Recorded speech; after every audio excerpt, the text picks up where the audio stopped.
Muy buenas, estamos aquí en Conversan 2, un programa de la Escuela de Literatura de la Facultad de Humanidades de la Universidad del Valle, de nuestro canal del Sol Telepacífico, con el apoyo de la Autoridad Nacional de Televisión. Hoy tenemos un invitado muy polifacético, el doctor Armando Barona Mesa, un ilustre palmirano, polifacético porque ha sido diplomático, periodista, poeta y en especial un gran jurista, un gran penalista, que además de eso ama la cultura y siempre ha estado actuante en nuestra región aquí en Conversan 2. Estamos aquí, Conversan 2.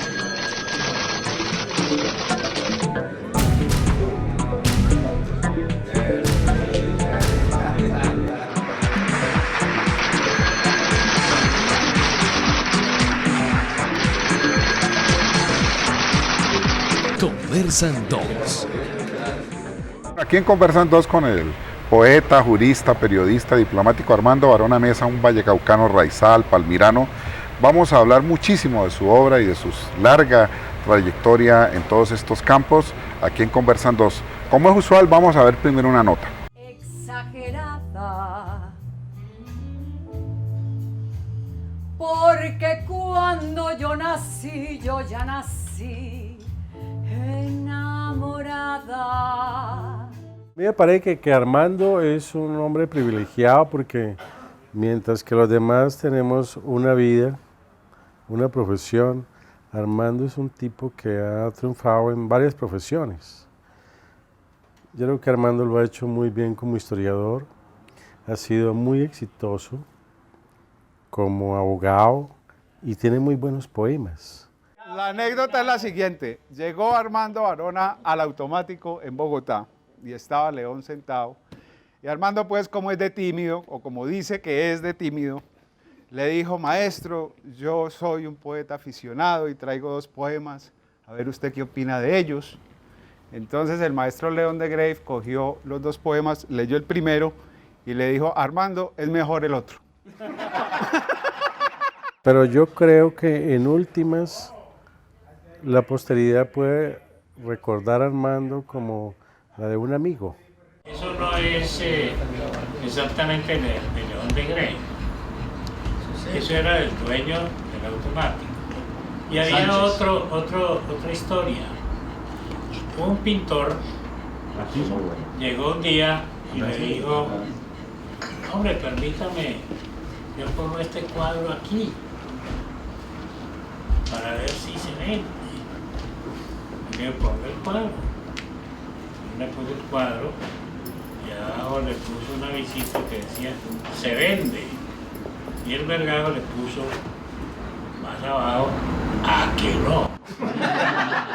Armando es un tipo que le encanta hacer reuniones para sus amigos y por su casa ha pasado sin duda alguna el epicentro de la cultura de esta ciudad. Llega Armando Barona Mesa al automático, con su novela de 500 páginas a donde León de Grave y le dice: Armando,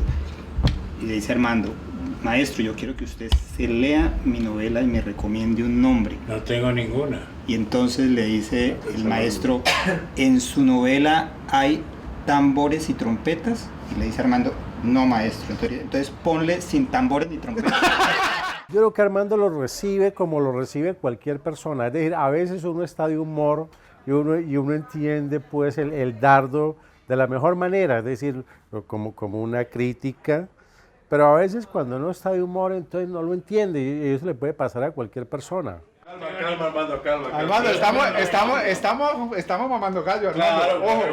Y también si me dicen: hombre, tus cuentos decaen al principio, uno puede, dependiendo del día, si es día par o día impar, uno puede recibirlo como lo que es, como un codazo, pero si uno está de vena ese día, uno entiende que es verdad, que la obra de Armando o la de cualquier escritor es dispareja, entonces cualquier obra puede merecer los más altos elogios y también las peores críticas. La urbanidad de Carreño dice que el anfitrión debe estimular la conversación, más no participar. Alguna vez lo conversamos y él me respondió con un verso de Borges Él me dijo, la labor del poeta es convertir el ultraje de los años en una música, un rumor y un símbolo.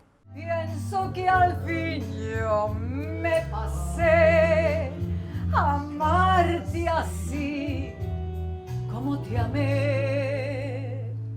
Me pasé de la cuenta.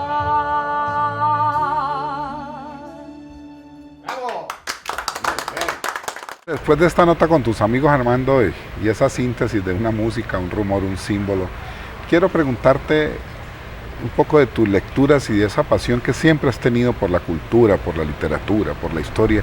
¿Cómo era ese Armando en sus inicios, ese Armando joven, me imagino, en Palmira?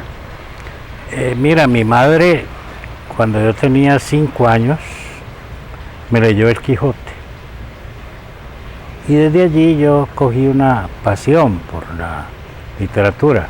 No era libro que no cayera en las manos de mi madre que no me leyera. Entonces, en el curso de los años, no solamente volví a leer aquellos libros, sino que fui aumentando y aumentando. Hoy no podría recordar cuántos libros he leído. Creo que tú tampoco. Sí, ya se lo Nadie lleva esa contabilidad. Ni cuántos tengo siquiera. Pero la literatura y la poesía y la historia y todo eso hacen una parte fundamental del ser humano. El ser humano es historia. El ser humano es lo que lo rescata de su dura faena y del duro existir, es la poesía. No hay ninguna duda. Por eso yo pienso que la poesía no debe ser ese despojo que van causando algunos con un ahorro de palabras y de cosas, sino que debe ser un encanto. La poesía es el paraíso de las bellas palabras y de los bellos sentimientos, así lo que tú estés diciendo sea desolador. Sí, bueno, y eso me recuerda una cosa de Baudelaire, que decía que había que ir a los hospitales, a las cárceles, a muchos lugares donde se ve la condición humana en todas sus dimensiones. Yo quiero preguntarte, tú has sido un jurista y especialmente un penalista, y en el derecho penal pues uno lidia con los grandes asuntos humanos, con las pasiones, con lo que motiva a los hombres a hacer determinadas acciones. Yo quiero que me hables un poquitico de esa parte de tu experiencia, esa dimensión humana, ¿qué ha significado para ti en tu labor humanística? Yo me pasé la vida profesional estudiando psicología y psiquiatría. Hay una materia en derecho que es psiquiatría y medicina forense. Y me pasé estudiando eso porque el fondo era el hombre, porque a mí me tocaba trajinar con el hombre, descubrir por qué una persona, por ejemplo un magistrado, presidente del Consejo de Estado, un 31 de diciembre asesina a su mujer en plena casa en Bogotá. ¿Por qué? Eso me llamó mucho la atención y descubrí lo que todo el mundo descubrió de siempre, es que somos una extraña combinación de ángeles y demonios. Nosotros no podemos negar ser un demonio, ni podemos negar ser al mismo tiempo un ángel. Por ahí tengo en ese libro un poema que titula Yo soy el demonio y tú eres la carne. Ese demonio que hace ostentación de toda su maldad y de todo eso, termina pidiéndole a esa mujer que ama que le permita ser su amante y él la servirá como un ángel. Imagínate lo lindo, esa complejidad del ser humano que la perspectiva del jurista también tiene, y que Armando yo creo que ha llevado también a sus preocupaciones históricas, poéticas, incluso de pensar esta sociedad como columnista de opinión. Vamos a hacer una pausa y ya seguimos esta interesante conversación con Armando Barona Mesa. Continuamos aquí en Conversan 2 con Armando Barona Mesa, hablando mucho de cultura y de su gran experiencia como jurista y lo que eso ha significado para su trabajo artístico, para lo que escribe. Armando, la diplomacia, has conocido el mundo a través de la diplomacia. ¿Qué te queda de todo eso en términos culturales, literarios? Yo llegué a las Naciones Unidas con rango de embajador de Colombia y allí me tocó vivir lo más impresionante. Por ejemplo, conocí a Idi Amin Dada. Él era el dictador de Uganda. Uganda, sí. Entonces el protocolo de Naciones Unidas hace que si un jefe de Estado se pone de pies, toda la asamblea se pone de pies. El señor, que tenía un rostro grandote, un hombre corpulento, se vestía como un rey. Yo había visto el día anterior al rey de Suecia vestido con una berfil común y corriente. Este llegó vestido como un rey, y entonces cada momentico se levantaba para que la asamblea se parara, ¿no? Entonces dijo: me niego a hablar en inglés, que es un idioma que ha servido para esclavizar a la humanidad. Y por allí tal vez el embajador de Israel le gritó algunas cosas, ¿no? Y salió y se fue furioso. Y entonces él dijo: pero están pensando que es que no sé hablar inglés. Y entonces echó un discurso que lo había escrito el embajador de él, que era un hombre enanito, uniformado. Y entonces leyó ese discurso, muy bien escrito, por cierto. Pero ese día la Asamblea de las Naciones Unidas tembló, ¿no? Esa fue una experiencia. Otra experiencia fue cuando nos tocó votar para crear un estado de las Islas Comoro. Y entonces me llevaron a un cóctel donde había una recepción y estaba el príncipe y todo lo demás. El príncipe tenía una piel de un leopardillo.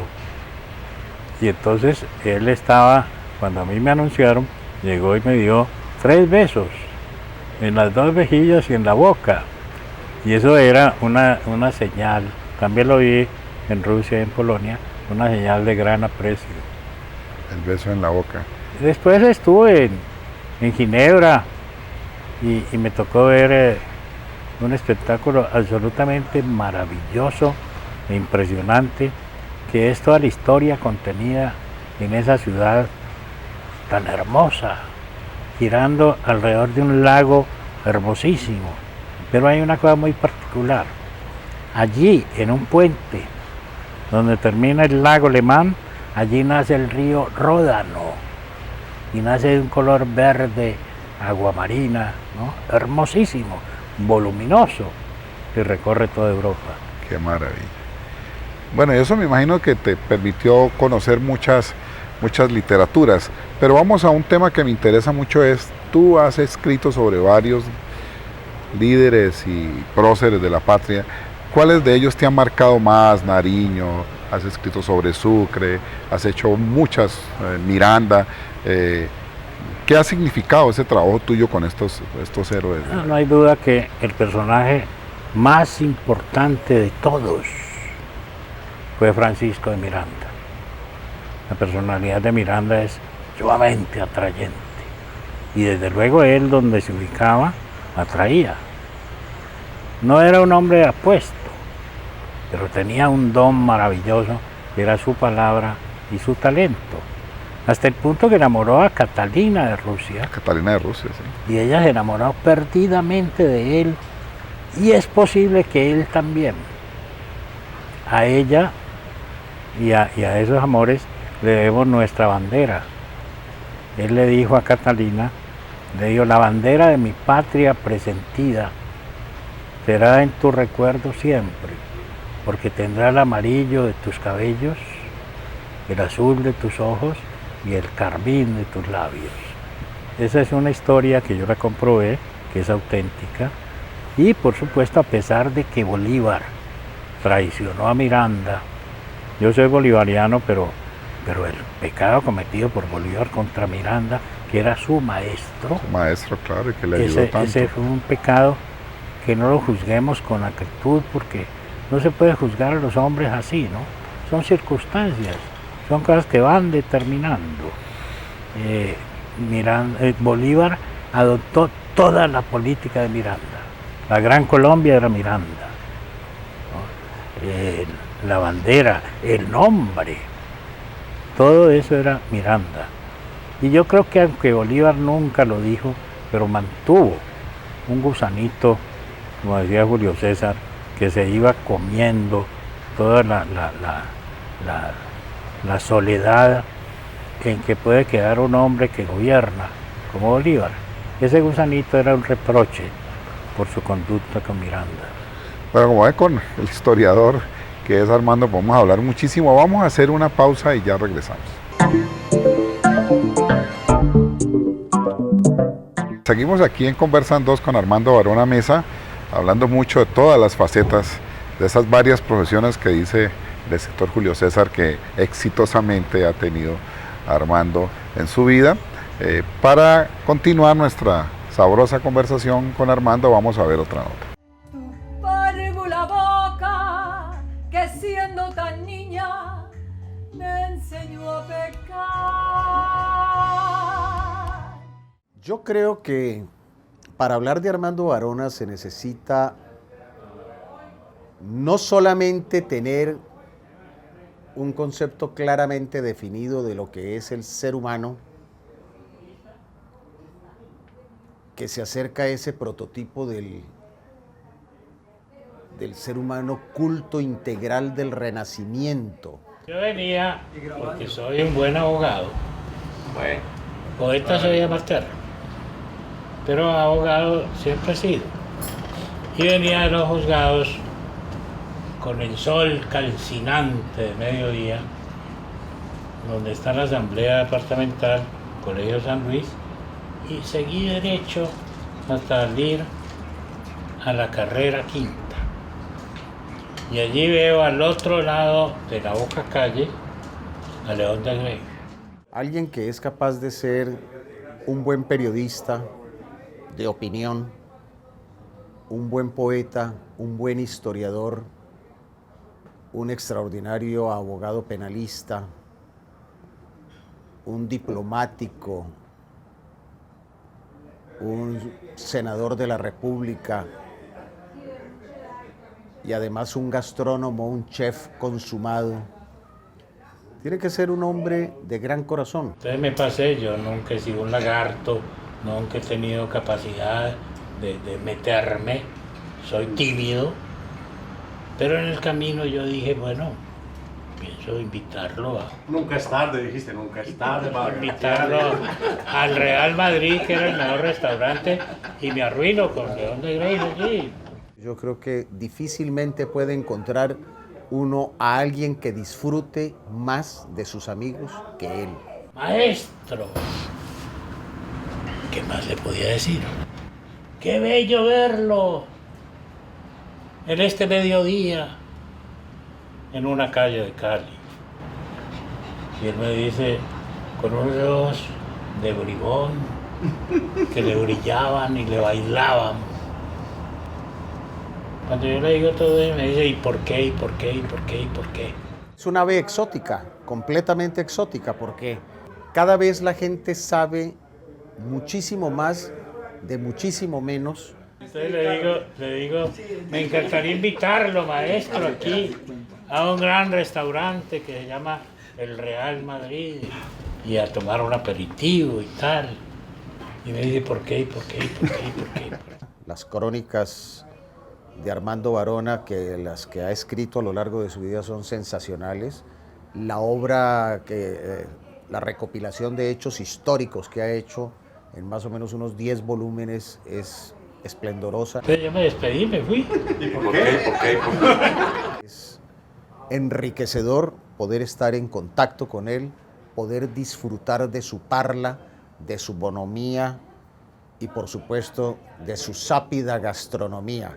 Por la tarde yo era concejal de Cali, tenía una reunión en el Hotel Inca que me duró hasta las 9 de la noche.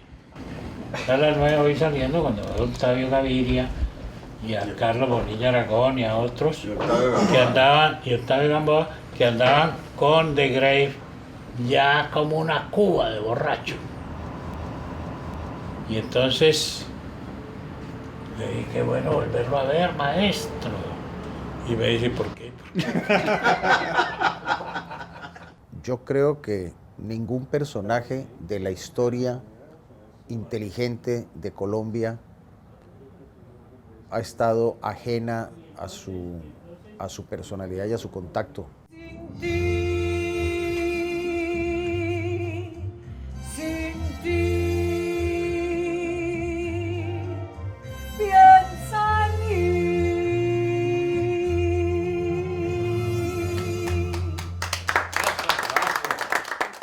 Son muchas las cosas que cuentan de ti y tus amigos. Quisiera cerrar un poquitico lo histórico, preguntarte sobre Alejandro Petión. En estos días se le hace un busto en la ciudad de Cali. Fue el que ayudó a Bolívar y a Miranda para la independencia con la condición de que se eliminara la esclavitud. Estamos ahora en un auge de reconocimiento del aporte afro. Cali ha sido sede de la tercera cumbre mundial de alcaldes afros. Quería preguntarte un poquitico de esa relación de Petión con Miranda y Bolívar. Pero antes de contestarte eso, voy a dar el nombre de esa bella mujer La que cantante. está cantando allí, es Marta Elena Mejía. Marta Elena Mejía. Ella es la esposa del médico Arturo Virne. Y es una cantante como amateur, como soy yo, poeta, amateur. Bellísima mujer y extraordinaria. Lo de Petión era ciertamente un mulato. Haití se independiza de Francia primero que todos los países de América. Bolívar llega muy derrotado, él logró llegar a Jamaica después de una derrota pavorosa. Allí escribe su famosa carta, que es luminosa, y luego llega a Haití. Entonces lo recibe Petión, y Petión le ayuda. Era un país tan pobre como Haití, pero le ayuda, efectivamente le ayuda. Y entonces lo primero que hace es exigirle la liberación de los esclavos. Eso hace muy grande a Petión, ¿no? Bolívar se fue, por cierto allí hubo una cosa galante, él estaba esperando a una dama y retrasó la expedición 8 días, hasta que la dama llegó y se enclaustró durante todo el resto del viaje. Bolívar, Anita se llamaba. Anita. Y entonces, cuando llega a la isla Trinidad, desde allí ordena, por decreto que seguramente se perdió, la liberación de los esclavos. Eso nunca se pudo cumplir. Después llegó todo el turbión de derrotas y de todo. Bolívar tuvo que volver a salir derrotado.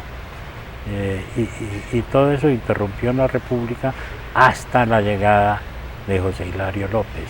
Allí se pudo cumplir ese sueño de Petión y un sueño de la humanidad, ¿no? Eliminar la esclavitud, que es lo más horrendo que haya podido suceder en la historia del hombre. Bueno, y continuando con eso, yo sé que tú eres un hombre que te gusta mucho la música, el bolero, la música antillana, nuestra música tradicional colombiana. Está en auge la música del Pacífico, la música de nuestros ancestros acá. ¿Qué te merece esa música, esas expresiones culturales que están en auge, en el caso de Cali, el Valle del Cauca? Yo conocí, y el primer reportaje que yo le hice fue a Manuel Zapata Olivella. Lo hicimos con Juan José Saavedra. Estábamos estudiando. No he encontrado un hombre más erudito que Manuel Zapata Olivella. Y Manuel nos enseñaba cómo en el Pacífico había una cantidad de ritmos, muchos que venían directamente de Suecia, de Austria, y que habían llegado allí a través de los conquistadores. Pero la riqueza folclórica y cultural del Pacífico es inmensa. Hoy en día estamos rescatando eso, hay ya unos grupos muy importantes, Kid Down, ¿cómo se llama? Chuck It Down, esta herencia que lo hemos visto tantas veces en la consulta del doctor Adolfo Vera, en la tertulia. Esos son muy buenos, esa marimba de Chonta es absolutamente maravillosa. Y toda esa música es extraordinaria. Yo creo que ahí tenemos una realidad, ¿no? Palpable. Fuera de eso, cuando ahora se está celebrando una reunión de grandes dignatarios y gobernantes afros, A mí me parece que hemos llegado a una reivindicación cultural de toda esa raíz y de ese ancestro afro, y me parece que es lo más justo que puede existir y además enriquecedor, ¿no? Es extraordinario lo que está pasando, sobre todo en esta ciudad que se le reconoce como una ciudad, la capital negra de Colombia, el 52% de su población es de origen afro. Pero como ven, con Armando podemos hablar muchísimo, tenemos que hacer otros programas. Te agradezco de estar aquí en Conversan 2 Gracias. y nos vemos en una próxima oportunidad aquí en este programa Conversan 2. Si dices que nunca te acuerdas de mí, esconde la cara, no sabes fingir. Verán tu mirada tan llena de mí que con tus mentiras los harás reír.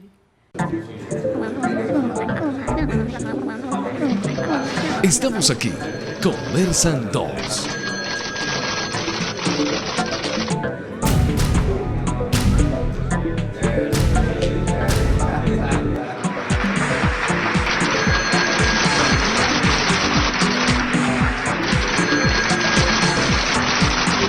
Conversan 2.